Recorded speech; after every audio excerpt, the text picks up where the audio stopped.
Welcome to Interview Improv, and I'm trying to figure out if there's some facts about finding that perfect balance. Or they're all addicted. I don't know. Let's find out. How do you balance your time between playing VRChat and also your IRL responsibilities? VRChat is like any other game, and people either entertain themselves throughout the day, each day, after they've done their responsibilities. For me, it's like it's just a good way to like meet people. Like it's kind of corners of life that I would never look at before, and like a dead bastard that I am, but no, it's interesting, isn't it? Who's the most interesting person you remember? I've met someone from South Africa who is a pastry chef, and I'm just like, Jesus Christ. I don't really have a balance. I just spend way too much time in VR. Can you elaborate? What do you mean spending a lot of time? Because some people say, I spend a lot of time in VR, but they're actually just making a bunch of content and they're never in VR chat. Or some people say, I never spend time in VR chat, but they sleep in it 24/7.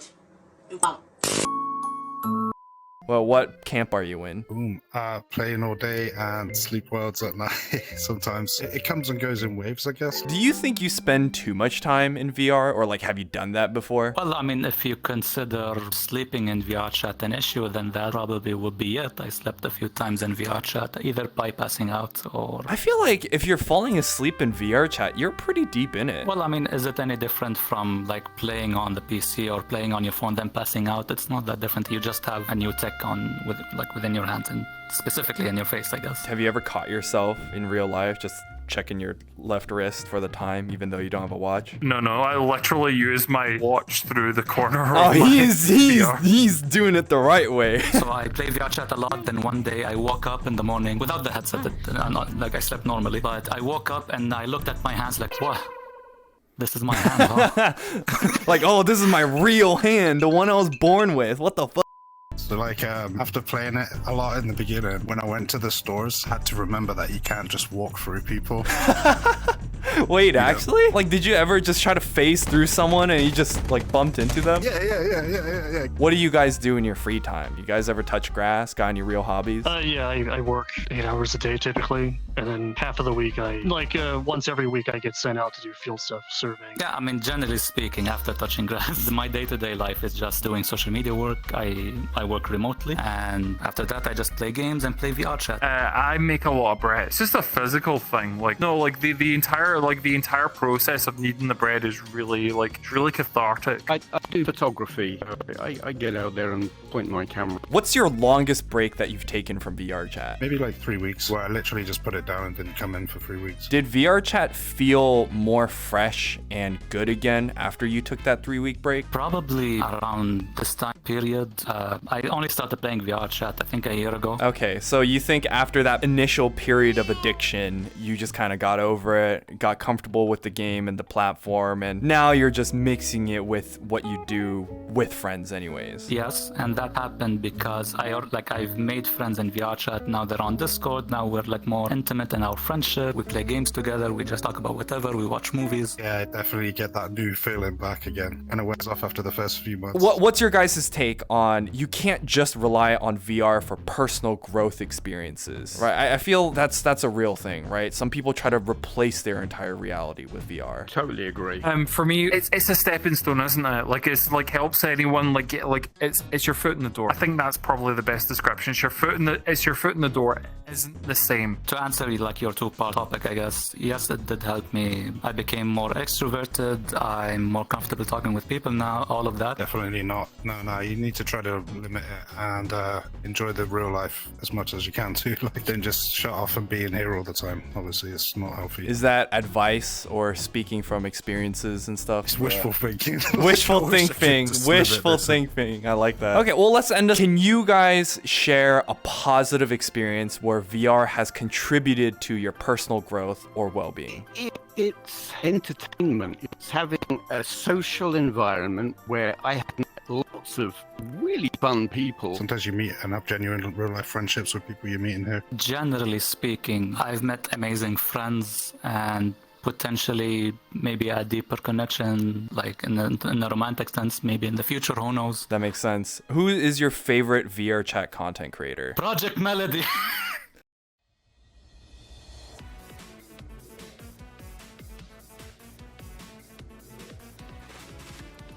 So the Punchline Comedy lads are getting ready to perform at one of their biggest shows, expected to fill out pretty quickly. But to get to this point of honing their craft of comedy, they have to make some sacrifices, right? So that's what I'm here to find out.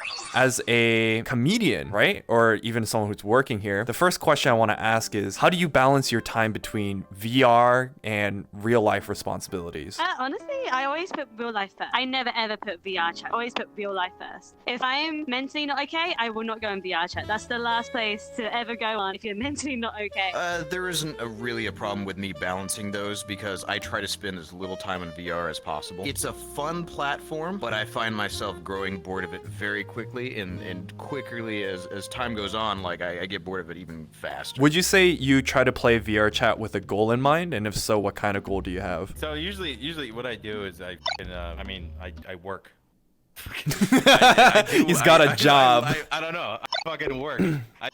I allow, like, I'm given time off, so on my time off, I can spend it doing what I like. Goal, yes. When I play VR chat without a goal, it generally ends up with me getting hammered and accosting people. Setting boundaries is really important, and it's really easy for people to get sucked into their own personal realm. Have you ever caught yourself playing too much VR chat, and have you felt anything weird from it, like checking your wrist for the time even though you don't have a watch? No, I never did that shit, but like I remember like when I first started, I was like, dude, this is great, and then I just trying to keep up with all these fucking idiots that go to shit and like, I'm gonna take 40 shots. Yeah, I tried to do that once, and that was a terrible idea. Yeah, but then a year later, I'm like, wow, I actually have a personality compared to all the rest of these fucking people. So I just started like getting less and less on VR, and then until I was like, oh wait, I like comedy, and I started doing it in here. That's the only reason I'm on here. And That's now you own and run the Punchline Comedy Club, which is really cool, actually. I gotta try out comedy, even though I'm kind of, yeah. 100%. I spent way too much time in VR. About like a year ago or 2 years ago, I slept in VR at some points. Like I did not get out of it, and that's when I was like, at my lowest. What are some of the weird things you notice from it? I mean, one of the examples was checking your wrist for the time, even though you don't have a watch. But anything else? I had a glass of drink, and I put it on the table in VR chat, and there's no table in real life. Oh I my just God. dropped straight to the ground. Oh my God! And the glass broke. Like water, everything goes everywhere. What do you do during your VR breaks? I mean, you touch grass. You got any other hobbies? What do you do? Yeah, well, I mean, when I was living in Washington, dude, I'd go for hikes all the time. I'd do all that shit. I loved it. I loved every part of it. But I was, I was taking breaks constantly. I still take breaks. I love going out, just grabbing sushi. Well, I work, unlike some people in this game. I actually have a life. I go to America sometimes to visit friends from VR. Yes, I used to, so I've been playing this game like off and on for a few years. I generally took like 4 or 5 month breaks, so I got like snippets of VR chat as it evolved, which is very nice. Like the last couple of months, or I guess year or two, had been my longest continuous streak of not taking a break. You know, running around VR chat for a while, the idea of VR helping people with real problems like social anxiety, I think that's pretty clear from this point, especially from me talking and interviewing a lot of people. But there's no way that someone can just rely on VR for personal growth experiences, right? It's a springboard. I had anxiety before, social anxiety, just lack of conversational skills. And if you're able to come in this game and start walking up to people and just starting a conversation, that is invaluable for real life. The thing is, you have to know when to springboard and go out and start doing that in real life. On a scale from 1 to 10, what is the chance that you'll probably plug in completely to an alternate universe, like SAO, for example? If I'm getting paid for it, yeah, plug me in. If I'm not, it's a low chance. Like, I see much more stuff in real life. I probably would. I would at least lose myself for a while. For sure. Have your VR friendships ever messed with your real life? Sometimes it has, but not to an extent of like, the only time it really fucking like did anything was just like, oh, I took a day off to go to this event, and that was it. For the most part, it's if somebody invites me to do something in real life, and it's a Saturday, and I'm not, and something big's not going on, I will go out with them. Can you share a positive experience where VR has contributed to your personal growth or well-being? Oh, yeah, so me and loads of people, like I met my fiance in VR, and we're gonna like hopefully move in together. So that's like one thing I can just absolutely say. Like you can meet so many amazing people. Like Alaskan, I see all these people as my family. Hell yeah! I mean, I hate to just